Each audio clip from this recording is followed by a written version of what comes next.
Hello friends, welcome to UPSC Nidhi. यह है हमारा डेली क्विज फॉर यूपीएससी और आज है 7 मार्च 2017। तो आज के क्वेश्चन स्टार्ट करने से पहले मैं आपका शुक्रिया करना चाहूँगा। आपने आज तक हमें बहुत अच्छा रिस्पांस दिया है। ऐसा ही हमें प्यार करते रहिए। हम ऐसे ही और अच्छे अच्छे वीडियो आपके लिए लाते रहेंगे जिससे आपके यूपीएससी के प्रिपरेशन में ज़्यादा से ज़्यादा हेल्प हो सके। सो स्टार्ट करते हैं आज के क्वेश्चंस। लेकिन आज के क्वेश्चन स्टार्ट करने से पहले हम देख लेते हैं कि आज हम कौन कौन से टॉपिक्स कवर करने वाले हैं।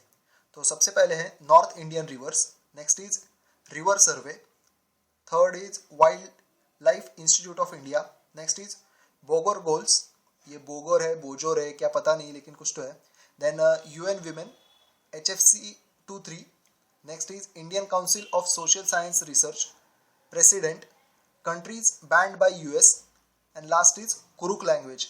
तो अगर आपको इस पर्टिकुलर ये हम क्वेश्चन इस पे आज कवर करने वाले हैं, तो अगर आपको किसी पे फिर भी अभी भी आपको ऐसे लगता है कि आपको कुछ पढ़ना है तो आप पॉज करके पढ़ लीजिए और फिर क्वेश्चन अटेम्प्ट कीजिए, ठीक है, या फिर बाद में द हिंदू पढ़ लेना। तो स्टार्ट करते हैं हमारे आज के क्वेश्चंस जी। तो हमारा आज का फर्स्ट क्वेश्चन है, arrange the following list of rivers from north to south in India. तो जी हमारी नॉर्थ की जो रिवर्स है जो अभी इंडस वाटर ट्रीटी की वजह से न्यूज़ में है, उस पर ये हमने क्वेश्चन फॉर्म किया है। तो हमारा ऑप्शन हमारे इस जो रिवर की लिस्ट है वो है, first is Indus, next is Sutlej, third is Ravi, fourth is Jhelum and last is Chenab. तो जी ये ऑप्शन जो है वो आप देख लीजिए, पॉज कर लीजिए, सोचिए अच्छे से और फिर इसके बारे में आप यहाँ पे आंसर बताइए। मैं अब 2 सेकंड का गैप लेता हूँ और आपको आंसर बता देता हूँ, ठीक है। तो इसका आंसर है A 14532। तो सबसे पहले यहाँ पे आप देख सकते हैं ये इंडस रिवर है, नॉर्थ में, सबसे नॉर्थ में, यहाँ से वो आती है Indus river. Next is Jhelum, तो ये यहाँ पे है। Next is Chenab, Ravi and Sutlej, ठीक है। तो ये ऐसी नॉर्थ टू साउथ है, तो ये भी हमें याद रखनी है। तो याद कैसे रखना है जी, अभी आपने अगर न्यूज़ आई है अभी अभी कि हमने जो हमारा सेकेंड टेस्ट मैच है ना वो हमने जीत लिया है। तो कंसीडर कीजिए आप विराट कोहली हो और आपने ऐसे ही फ़ोन कर दिया आपको, I just called Ravi Shastri, okay. तो आई से इंडस, जे से झेलम, सी से चेनाब, आर से रवि एंड एस से शास्त्री। तो प्रेजेंटेशन के लिए तो रवि शास्त्री आएंगे, तो इस ऐसे ही हमने बना लिया अभी के अभी। तो इस निमोनिक से आप इन 5 रिवर्स को याद रख सकते हो, ठीक है। देखते हैं हमारा अगला question. Question number 2 is dash is the first river which will go to through the across the river survey in India. मतलब सबसे पहला रिवर सर्वे जो है वो किस रिवर के बारे में किया जाने वाला है। तो ऑप्शन है A Ganga, next is Brahmaputra, third is Krishna and D is Godavari. तो इसका आंसर है वो है ए गंगा। तो हमारे देश में पहली बार गवर्नमेंट ऑफ इंडिया ने ऐसे डिसाइड किया है कि हम एक comprehensive scientific survey across the river survey conduct करेंगे जो होगा गंगा रिवर पे। और इसका रीज़न क्या है, क्यों, तो to determine the population of aquatic life surviving in the river including endangered gangetic dolphins. और ये डॉल्फिन के साथ साथ बाकी किसका नंबर हम ढूंढने वाले, मतलब क्या किसके लिए सर्वे कर रहे हैं, तो डॉल्फिन्स, उसके साथ घड़ियाल, टर्टल, इन सभी और जो बाकी कुछ वहाँ के क्या कह सकते हैं नेटिव जो कुछ वाइल्ड लाइफ प्राणी होंगे उनके बारे में ये सर्वे होने वाला है। सर्वे कौन कंडक्ट करेगा, तो wild life institute of India in coordination with forest department of Ganga basin, state of Uttarakhand, Uttar Pradesh, Bihar, Jharkhand and west Bengal. तो ये 5 स्टेट है जहाँ से रिवर गंगा बहती है, उनके साथ wild life institute of India ये सर्वे करने वाला है। तो beside helping determine the population of species, the study will also help in knowing the distribution pattern of aquatic life in the river, extent of threat level and they are facing and their habitat condition। तो एक ही सर्वे से हमें बहुत ज़्यादा कुछ information मिलने वाली है, इस वजह से ये पहला सर्वे हम कंडक्ट करने जा रहे हैं गंगा रिवर पे। क्वेश्चन नंबर 3, ये हमने wild life institute of India के बारे में फॉर्म किया है। तो स्टेटमेंट है, consider the following about wild life institute of India. Options दिए गए हैं, WII is an autonomous institution under the ministry of environment, forest and climate change. तो ये हम मतलब पता ही चल सकता है कि वाइल्ड लाइफ के रिलेटेड है तो मिनिस्ट्री ऑफ एनवायरनमेंट के अंडर आएगा. Next is WII carries out wildlife research in areas of study like biodiversity, endangered species, wildlife policy, wildlife management and climate change. तो जैसा कि हमने अभी पहले दूसरे क्वेश्चन में देखा था, तो ये सभी सही है. और ये क्लाइमेट चेंज की वजह से आपको लगेगा कि ये नहीं हो सकता, लेकिन हाँ ये भी सही है, क्योंकि जो हमारे फौना और फ्लोरा है उन पे क्या असर पड़ता है क्लाइमेट चेंज का, ये भी इसमें सर्च करते हैं. और थर्ड स्टेटमेंट है the institute is based in New Delhi. तो जी मैंने आपको पहले दोनों के एक्सप्लेनेशन बता दिए और ये दोनों स्टेटमेंट सही भी है, लेकिन थर्ड जो स्टेटमेंट है ना वो इनकरेक्ट है, क्योंकि ये न्यू दिल्ली में नहीं देहरादून में स्थित है. तो हमारा आंसर हो जाता है बी 1 और 2 ओनली. देहरादून जो है वो कैपिटल है उत्तराखंड का, और ये एक डून वैली है, foothills of Himalaya, nested between river Ganga on the east and river Yamuna on the west. तो ये देहरादून कौन सी दो रिवर्स के बीच में आता है? गंगा एंड यमुना रिवर के बीच में. Next is Bogor goals are reducing barriers to trade and investment and by promoting the free flow of goods, services and capital among dash economies. तो बॉगर गोल जो है ये किसके बारे में है, मतलब कौन सी जो हमारी इंस्टीट्यूशन, क्या कह सकते हैं इसको, इकोनॉमीज जो ग्रुप है उनके बारे में ऐसा पूछा गया है. तो ऑप्शन दिए गए BRICS, OPEC, OECD and APEC. तो इसका जो आंसर है वो है डी, अपेक. ये हमने जो अपेक की वेबसाइट है उसी से हमने ये कॉपी किया है. The Bogor goals are set the targeted goal for realising free and open trade in the Asia Pacific, that is यही इसका full form, Asia Pacific economic corridor, agreed by members of economy in 1994 in Bogor Indonesia. तो ये बॉगर जो है वो Indonesia में है.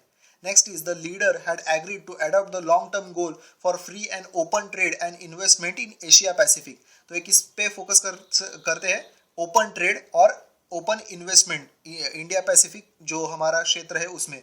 Next is the goal will be pursued promptly by further reducing barriers to trade and investment and promoting to free flow of goods, services and capital among APEC countries. And initiatives that fall under these goals include efforts to improve the time and cost for goods, people, investment, services to cross border. मतलब basically क्या है कि जो कुछ trade होगा, investment होगा, services, goods और people, इनका जो कुछ भी मूवमेंट है एपेक कंट्रीज में वो आसानी से होने के लिए इन्होंने ये बॉगर गोल जो है वो सेट किए है. ओके, क्वेश्चन नंबर 5 देख लेते हैं. The United Nations entity for gender equality and the empowerment of women is also known as UN Women. Consider the following statement about it and choose the correct statement. ठीक है, तो हम ये UN Women के बारे में सही statement choose करना है. UN Women is United Nations entity working for empowerment of women. तो जी नाम से ही कह सकते हैं हम कि ये बात सही है. Next is ministry of Panchayati Raj and UN Women have worked in collaboration with each other to promote participation of women in Panchayati Raj institutions to focus on building capacities of elected women representatives to empower them and enhance their effectiveness. तो हमें options दिए गए 1 correct, 2 correct, both correct and both incorrect. तो जी मैंने जैसे पहले बता दिया कि पहला स्टेटमेंट जो है वो करेक्ट है, लेकिन उसके साथ साथ दूसरा जो स्टेटमेंट जो है वो भी करेक्ट है. ये हम मतलब किस सिचुएशन में यूज कर सकते हैं? आप मेंस में अगर आपको कुछ क्वेश्चन आए कि विमेंस का हम पार्टिसिपेशन बढ़ाने के लिए क्या कह सकते हैं, गवर्नमेंट में विमेंस का पार्टिसिपेशन बढ़ाने के लिए हम क्या कर रहे हैं, तो हम ऐसे कुछ जो ऑप्शंस है हमारे सामने वो चूज कर रहे हैं, दैट इज UN Women. तो ये PIB की न्यूज़ थी. Cabinet approves MOU between memorandum of understanding between India and United Nations entity for gender equality and empowerment of the women. तो ये आप ऐसे में यूज कर सकते हो, पेपर 1 में यूज कर सकते हो, इस वजह से हमने ये क्वेश्चन फॉर्म किया. The proposal seeks to provide technical support to ministry of Panchayati Raj in strengthening capacity of governance institutions including Panchayati Raj institutions to better leverage the opportunity created for gender equality through legislation, policies and programs. और ये कौन कौन से हमारे जो राज्य के district में काम करेगा? तो 6 स्टेट्स है, आंध्र प्रदेश, तेलंगाना, ओडिशा, कर्नाटका, राजस्थान एंड मध्य प्रदेश. तो जी देखते हैं हमारा अगला क्वेश्चन. ये आज ही के हिंदू से है. Consider the following about HFC-23, मतलब हाइड्रोफ्लोरोकार्बन्स, ये उसका क्या फॉर्मूला कह सकते हो आप, ये HFC। तो HFC-23 is potent greenhouse gas with global warming potential of 14800 times more than CO2, मतलब HFC जो है वो CO2 से भी ज़्यादा हानिकारक है, ऐसा ये फर्स्ट स्टेटमेंट कहा गया है। And second is, it is included in the Montreal Protocol, which is aimed at reducing the production of consumption of ozone depleting substances in order to protect the Earth's fragile ozone layer। मतलब ये जो HFC जो है वो Montreal protocol में cover किया है। तो ये दोनों स्टेटमेंट सही है या नहीं है हमें बताने हैं। तो 1 करेक्ट, 2 करेक्ट, बोथ करेक्ट और नन ऑफ द अबव। तो जी ये आज के न्यूज़ में भी है और रिसेंटली किगाली जो एग्रीमेंट हुआ था इस वजह से भी ये न्यूज़ में था, तो इस वजह तो हमने ये क्वेश्चन फॉर्म किया। तो दोनों स्टेटमेंट सही है इसके। आज की ये न्यूज़ थी law to regulate use of air conditioners. तो ये ऐसा हमारे ओजोन लेयर में ऐसा होल हो गया है जिस वजह से ये अक्सर मतलब HFC का जो यूज़ है हमारा फ्रिज रेफ्रिजरेटर्स में वो कैसे कम हो सके इसके लिए हम प्रयास कर रहे हैं जी। वो आपने एक मूवी देखी होगी शाहिद कपूर की, पिछले दिनों एक मूवी आई थी जिसमें एक वर्ड यूज़ किया था उन्होंने, चुस्पा, ऐसा कुछ तो वर्ड हुआ था। तो ऐसा ही हम लोग करते रहते हैं, बड़ी बड़ी बिल्डिंगें बनाते हैं जिसमें ना कांच की बिल्डिंग्स होती है और उस वजह से बिल्डिंग के अंदर बहुत ज़्यादा हीट हो जाती है और हमें AC जो है वो ज़्यादा यूज़ करने पड़ते हैं। AC ज़्यादा यूज़ करते हैं, इलेक्ट्रिसिटी भी ज़्यादा आती है और HFC भी ज़्यादा होता है, मतलब इलेक्ट्रिसिटी भी वेस्ट, HFC भी आता है, उस वजह से और ज़्यादा क्या ग्रीन हाउस गैस बढ़ता है। तो इस ऐसी सिचुएशन को कम हो हमारे देश में कि HFC का जो प्रोडक्शन है वो ज़्यादा जो बाहर आ रहा है तो वो कम होने के लिए लॉ बनाने की हम सोच रहे हैं मिनिस्ट्री। तो ये जैसे दोनों स्टेटमेंट सही है और ये मैं बता देता हूँ। The announcement come at the meeting of parties to Montreal Protocol at Kigali in Rwanda, where final negotiations are taking place to subsequently reduce the use of HFC हाइड्रोफ्लोरोकार्बन्स by 2030। तो कब से कम होने वाला है ये 2030 तक हमें यूज इसका कम करना है। And the Montreal protocol which come into force in 1989, Montreal protocol 1989 is aimed at reducing the production and consumption of ozone depleting substances in order to protect the Earth's fragile ozone layer। So I hope ये आपको समझ आया होगा जो मैंने बताया आपको। देखते हैं 7th question. Consider the following about ICSSR। Indian council of social science research is council in India which promotes research in the field of social science. Next is the objectives are to provide opportunities to social scientists to engage themselves in full-time research on important themes of their choice or to write books about their research। मतलब social science के लिए ये काम कर सकती है और books वगैरह इसके लिए, ऐसे दोनों स्टेटमेंट है। तो हमें पूछा गया है करेक्ट कौन सा है, तो 1 only, 2 only, both 1 and 2 and none of the above. तो ये भी आज की हिंदू की ही एक छोटी सी, मतलब ये छोटा सा पार्ट था, ICSSR के बारे में कुछ न्यूज़ थी, तो ये क्वेश्चन हमने फॉर्म किया। इसके भी दोनों स्टेटमेंट सही है। यहाँ पे एक्सप्लेनेशन में आप देख सकते हैं कि ये जो इंस्टीट्यूट है किस लिए है, to promote the research in the field of social science. Alright, it was establish in 1969 as an autonomous body under government of India with their office in New Delhi. तो इसका हेड ऑफिस जो है वो new Delhi में। कभी कभार है ना ऐसे जो न्यूज़ में इंस्टीट्यूशंस होते हैं उनके हेड ऑफिस भी पूछ लिए जाते हैं, तो मतलब हमें सभी तो याद नहीं रखने, लेकिन अगर न्यूज़ में है कोई तो देख लेना चाहिए, क्या पता कभी आ जाए।